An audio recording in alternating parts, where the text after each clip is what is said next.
Hi everyone, last வீடியோவில் single beat வச்சு எப்படி புட்டாஸ் போடுறதுன்னு பார்த்துருக்கோம். இந்த வீடியோவில் டபுள் பீட் வச்சு எப்படி புட்டாஸ் போடுறது அப்படின்னு சொல்லிட்டு தான் பார்க்க போகிறோம். வாங்க வீடியோ பார்க்கலாம். ஃபர்ஸ்ட் நான் வந்து பார்த்திங்கன்னா துளிர் பிராண்ட் நைலான் த்ரெட் எடுத்திருக்கேன். இப்போ நான் வந்து 3mm பீட் எடுத்திருக்கேன். ஃபர்ஸ்ட் அதை ஸ்டிச் பண்ணிவிட்டு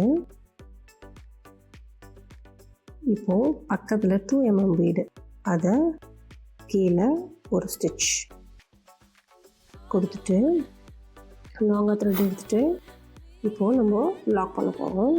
நம்ம வந்து அப்படியே அந்த த்ரெட்டை வச்சு அதில் அப்படியே மாட்டி க்ளோஸ் பண்ணிக்கலாம். இல்லை ஆஸ் யூஷுவல் நம்ம எப்போவுமே நம்ம எண்டு நாட் போடுவோம் பார்த்திங்களா, அந்த மாதிரி நீங்கள் நாட் பண்ணி க்ளோஸ் பண்ணிக்கலாம்.